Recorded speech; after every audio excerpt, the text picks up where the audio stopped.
Assalamualaikum warahmatullahi wabarakatuh. Bertemu lagi dengan saya, Ihsan Maulana.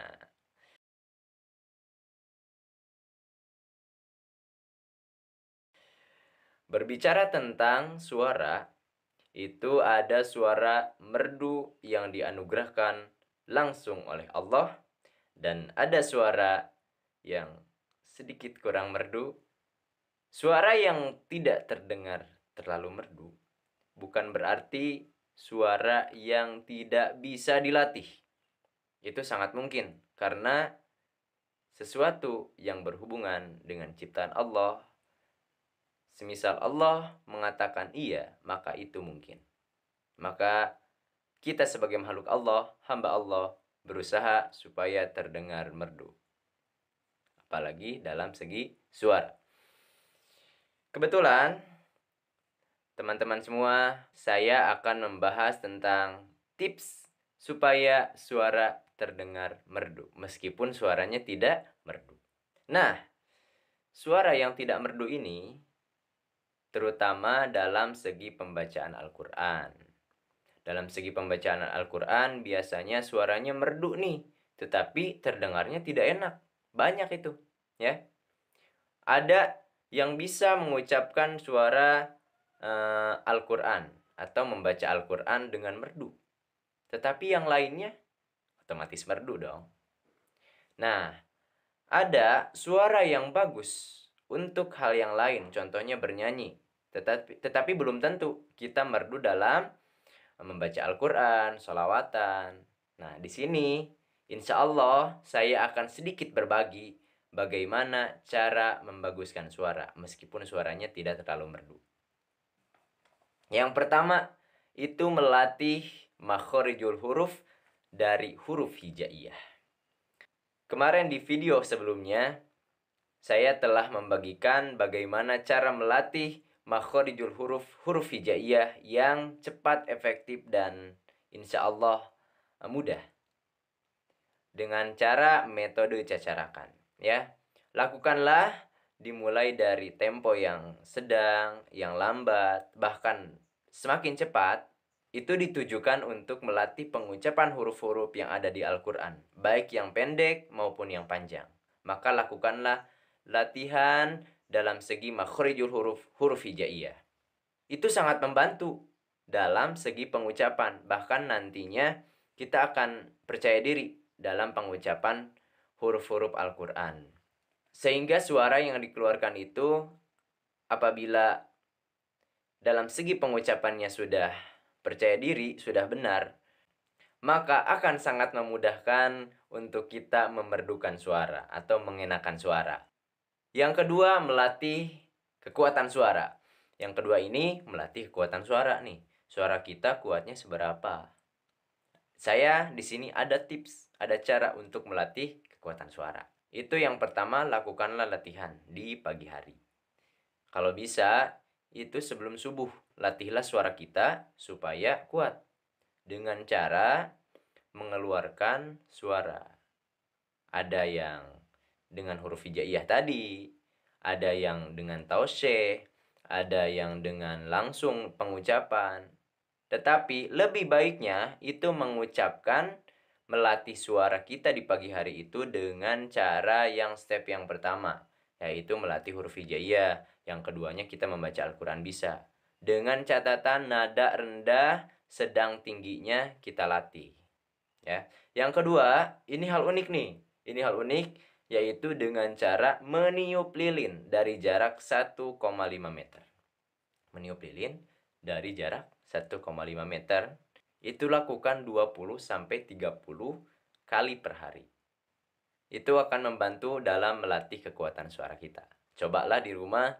Ini hal unik tetapi insya Allah bisa membantu kalian semua. Yang ketiga itu, latihlah pernafasan kalian. Pernafasan yang paling baik untuk membaca Al-Quran itu adalah pernapasan perut. Ya, itu pernapasan perut. Pernapasan perut itu ketika si perut kita bernafas, perutnya terasa kembung, dan apabila perut kita ditekan-tekan, itu akan terasa keras. Itu ciri dari pernapasan perut. Bagaimana sih cara melatih pernapasan perut atau membiasakan pernapasan perut? Yang pertama, kita tujukan bernafas dengan pernafasan perut. Niatkan ya. Yang kedua, itu kita isi perut nih dengan pernafasan. Jadi bukan dengan pernapasan dada. Langkah yang pertama, kita tegakkan badan. Terus ambil pernapasan dari dalam perut. Biarkan 10 detik. Biarkan 10 detik. Dan apabila dalam 10 detik itu kita coba apakah perut kita sudah kembung dan ditekan-tekan sudah terasa keras. Nah, di situ udah berhasil kita dalam mengambil pernapasan perut. Tetapi perlu dicatat bahwasannya dalam pernapasan perut ini yang pertama kita ambil lagi nih. Tahan 10 detik. Tahan 10 detik, keluarkan dengan irama yang teratur. Contoh, kita contohkan ya.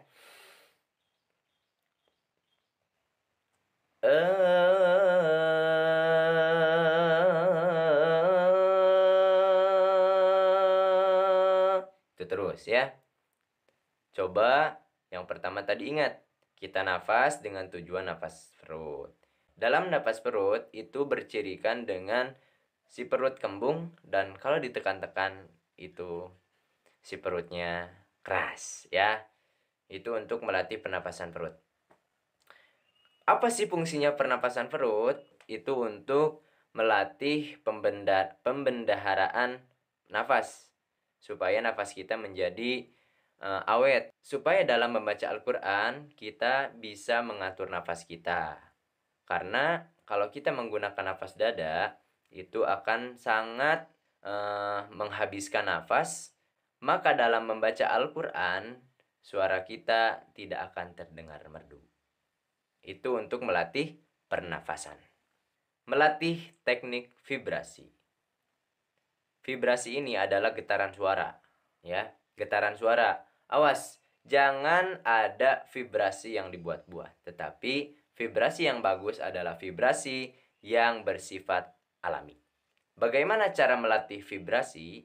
Yang pertama yang harus kita lakukan adalah memegang jakun kita. Dengan memegang jakun kita dengan suara dari huruf hijaiyah aja. A, I, U, Ba ya.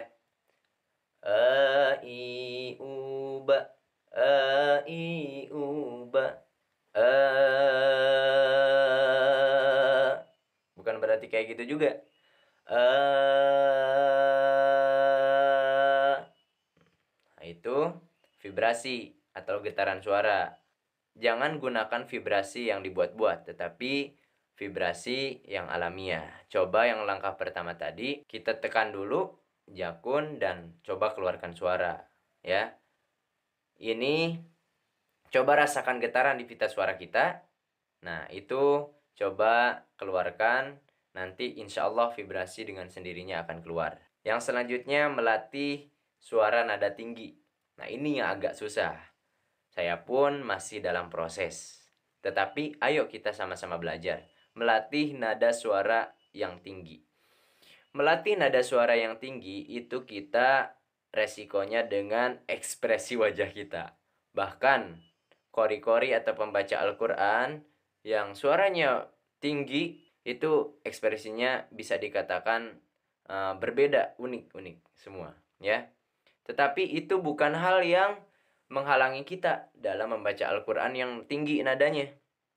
Nah, untuk melatih nada tinggi, yang pertama kita melakukan latihan rutin.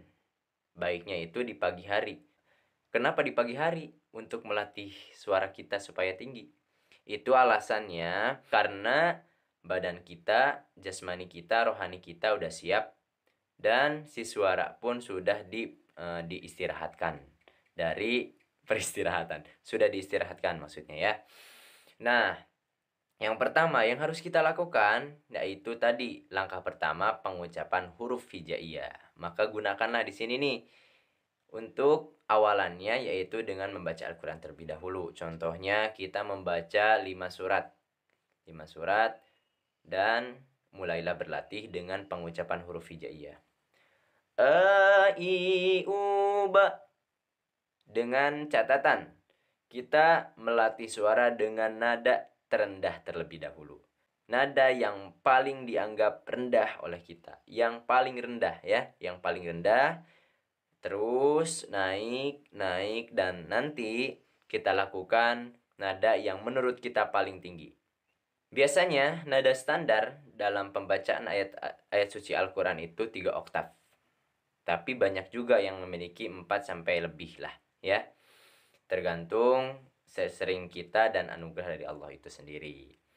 Nah, untuk melatih ini, tadi yang pertama kita mengucapkan huruf hijaiyah itu dengan pengucapan nada dari terendah sampai tertinggi.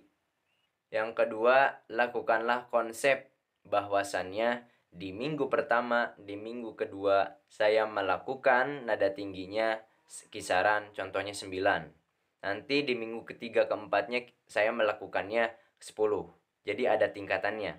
Kita mempunyai target, gitu kan? Kita mempunyai target dari mulai 1, 2, 3, dan 4, dan seterusnya. Nada tinggi kita, semisal di minggu kelima kita mempunyai nada tinggi yang 5. Contohnya kita punya ukuran sendiri nih. Nada tinggi yang selanjutnya kita mempunyai nada tinggi 7. Nah, itu yang paling penting, kita harus mempunyai target dan catatan.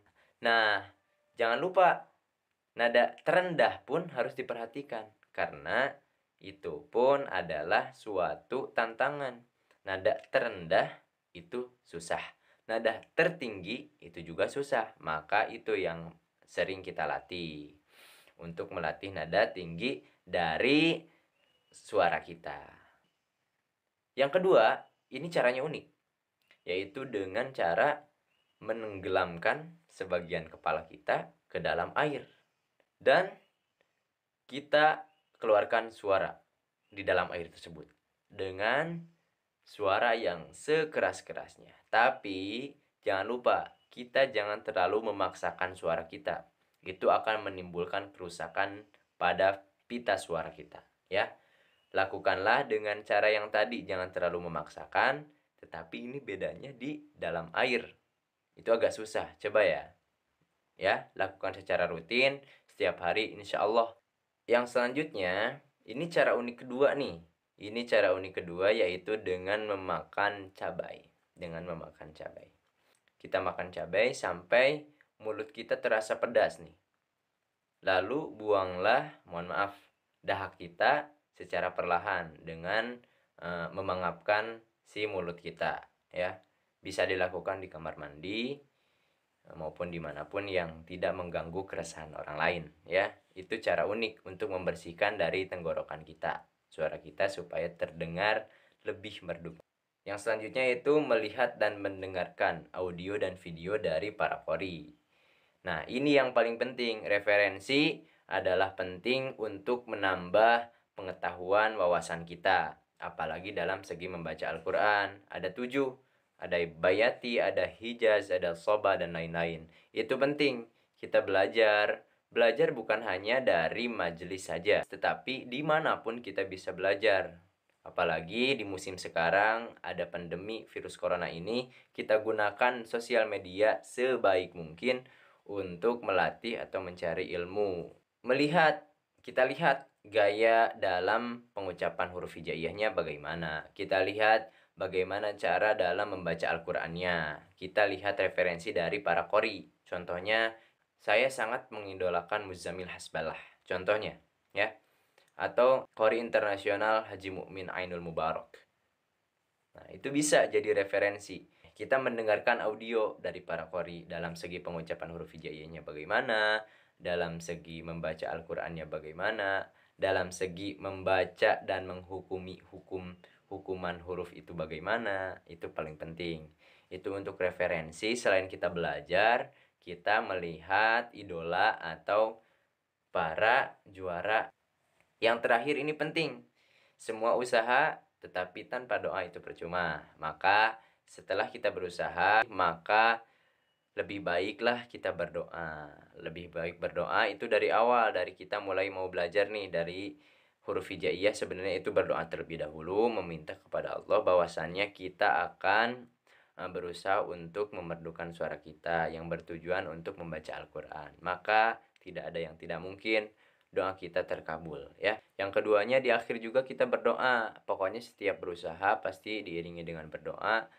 Awas, jangan berusaha tapi tanpa berdoa. Itu hal yang tidak etis ya. Maka kita berusaha dibarengi dengan berdoa, insya Allah suara yang tidak terlalu merdu ini akan terdengar merdu meskipun tidak merdu ya. Terdengar merdu meskipun tidak merdu. Karena percuma saja suara yang bagus tapi tidak terdengar merdu itu kurang enak juga gitu kan. Tetapi kita optimalkan langkah-langkah di sini, mudah-mudahan bisa membantu teman-teman semua.